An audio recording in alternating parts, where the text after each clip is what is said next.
There we go. Now I'm recording my screen. Okay, you can't see it, so I'm going to turn my camera around in a minute. But like I was saying, I am starting a new series, and it's kind of a spin-off on my current series right now. I have a series, it's a young adult series, called the Cherry Hill series, and I've actually got the first 2 books done, and 3rd book in editing, and the 4th book I'm in the middle of drafting, and it's so in the writer's world that's almost being done with a series. Even only 2 of them are up, published on Amazon and elsewhere right now. And I'm moving on to the next series, so I thought this would be a good opportunity now that I'm learning about periscoping. Isn't it fun how we learn a new word all the time? Periscoping. And I thought, wouldn't it be fun to show how I'd start a new novel? In this case, it's actually going to be another series. And how I set all that up. So I am going to see if I can help you guys out. We can't see my screen. And flip you around. Like I said, I use OneNote. And one of my favorite books for outlining a novel is Randy Ingermanson's book, The Snowflake Method. You can find that on Amazon.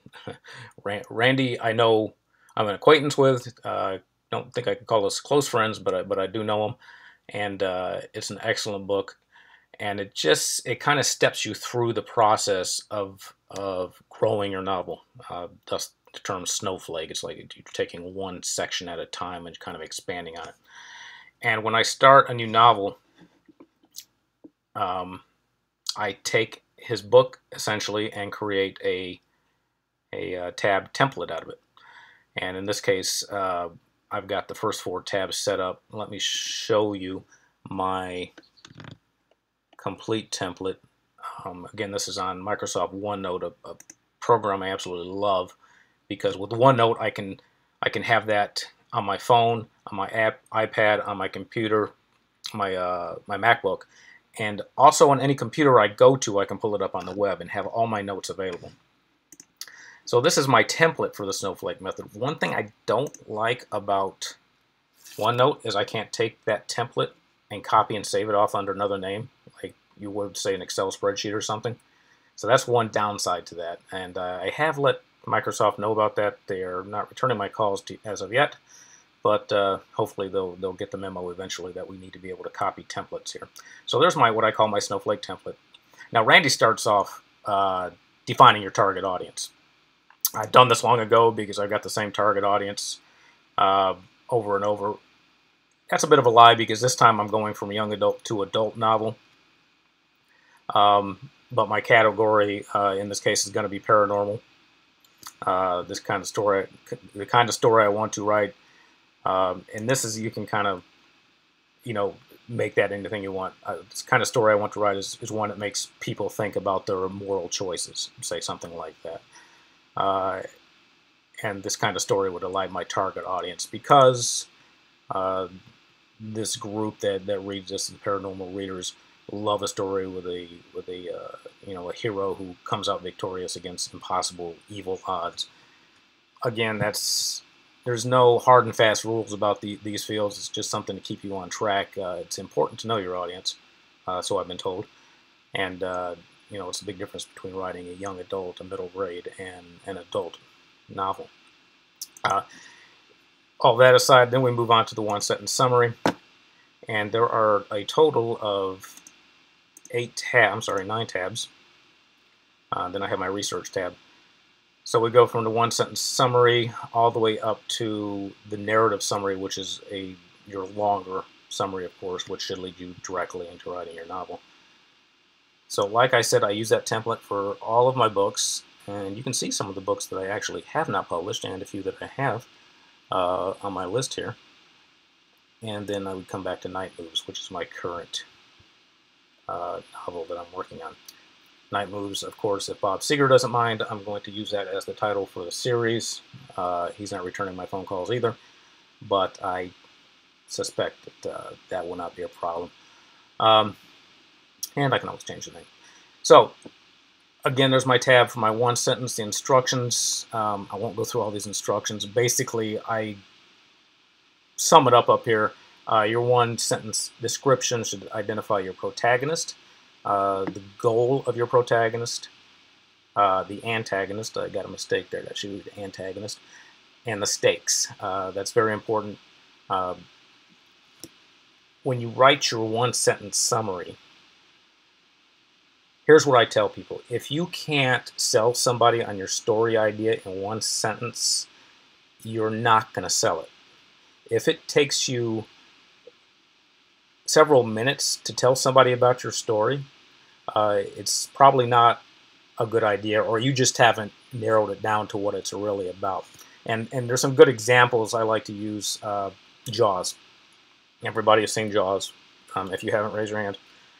Jaws, if I was to break down it into a one-sentence summary, Jaws is about a small-town sheriff who must kill a giant killer shark before it kills more people. There, one sentence. That made people want to see the movie. Even shorter summaries than that have made people want to see the movie. Notice I did not get into details about Brody's wife or the crazy shipboat captain Quint. Any of that. You just break the story down to the smallest terms you can possibly get it to sell your story. And that's key. And I think a lot of new writers, myself included, when I first started writing, I would come up with such an elaborate plot, something I thought was unique, that I couldn't break it down to that one sentence. And when I tried to sell it, I would go, this is back in the day when you were hitting writers' conferences and pitching this to editors and agents, and they'd ask me what my book was about. I'd break into this long description of this, this wonderful creation I was coming up with, and within 2 seconds they were looking at their watch, like, I got to move on to the next writer here. So this is basically what we would call your elevator pitch in the writing world. The term came up because if you get in an elevator with an agent or publisher, you've got about 10 seconds or whatever it takes that elevator to get to the next floor to sell this guy on your idea.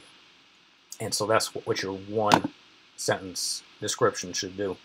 Now, as I start with Night Moves here, you see I have my one sentence description. Now it might need some work. I might play with it some more. Oh, I hope you guys can see that, but I'll read it.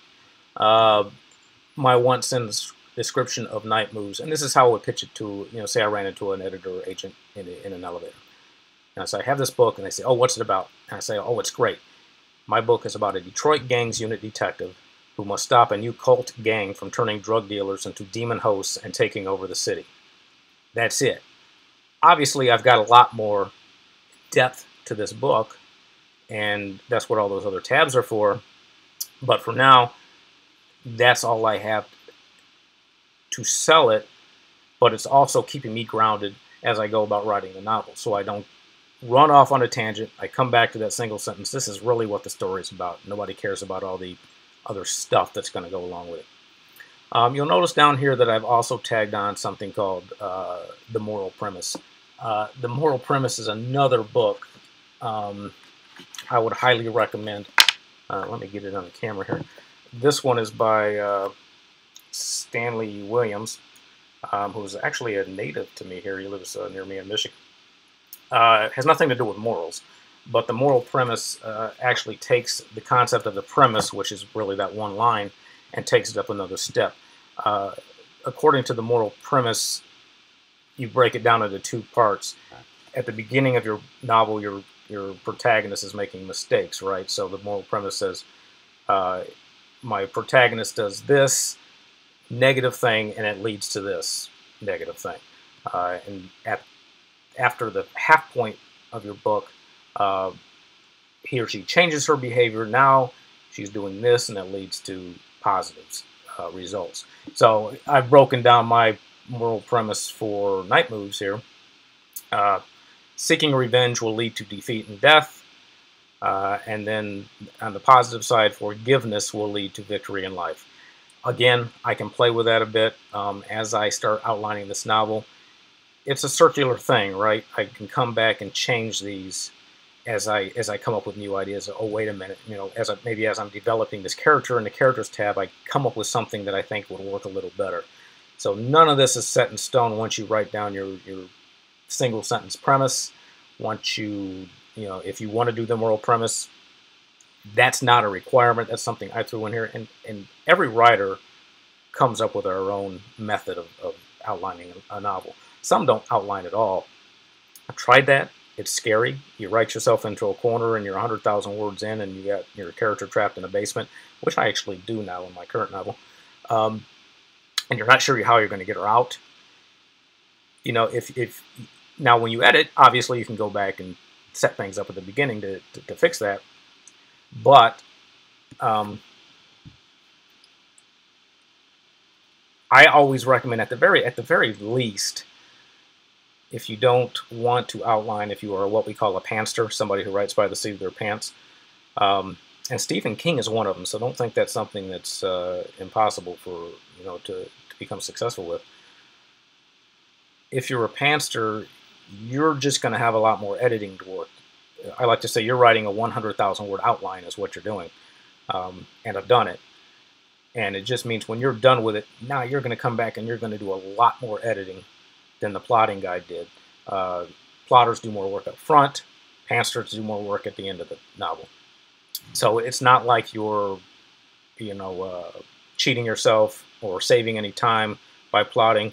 You're just you're making the process of writing smoother. And if you do something like NaNoWriMo, where you're kind of you got this timer going, right? You got to write 50,000 words in the month of November. That goes a lot easier if you know exactly what's going to go into every scene before you sit down every night. And I have found it's helped me to write faster too. I'll be juggling 3 novels at the same time. And no, I'm not writing them all at the same time, but I'll have one, like Night Moves here, I'll have one in the plotting stage, which I anticipate will take about 3 months. Really, it's probably not that long, but I keep coming back to it over that time period. And in the meantime, I'm writing the current novel. In that same 3 month, I'm drafting my current work in process. And at that same time, I'm editing the last novel. So I am working on 3 novels at once, but not actually in the creative stage of each of those 3, because that might get confusing. This also helps if you're writing a series. If you're an indie writer, you almost have to write a series now. I think even if you're traditionally published, it's to the point where you want to have that series going, because once you establish that readership, you want to keep it going. You want to keep them coming to the next book. And when you're writing a series, it helps to keep them juggling like this in this 3-book process, so that if I'm on, you know, editing, you know, one book and drafting another, I might come up with an idea in that book I'm drafting and say, oh, I got to go back and fix this in the previous book, because things won't make sense if I don't. So if you've got that kind of overlapping time frame, that makes that a lot easier. Yeah, I know with self-publishing, you can always go on Kindle and upload another copy if you make any changes, but that's going to annoy the people who've already read the book. So that's it for tonight. That's what I'm trying to keep these to 15 minutes. I'm going to try to be here at 6:45 Monday through Thursday. Friday's date night, so I'll get in trouble if I do that. But that's it for the one sentence. If you'd like to see the template that I use, I think I can share that. Drop me an email, rmestrada@ameritech.net. RM as in Michael, Estrada, ESTRADA @ameritech.net, and I can try to hook you up with that template. I need to put it up on my website too, ronestrada.books.com. I'll try to put a link to it. I think I can share it, or at least take a picture of the darn thing and put it up there so you can see how to set it up. But again, the book I base this off of is called The Snowflake Method by Randy Ingermanson. I think it's like $3 on Amazon, or buy the hard copy. Hard copy is nice because you can make notes in it, but I'm in love with my Kindle, so I never buy hard copies anymore. So that's all for tonight, and thanks for the people that showed up, and I'm going to try to keep this going. Be sure to follow me, and we'll catch up tomorrow. Take care.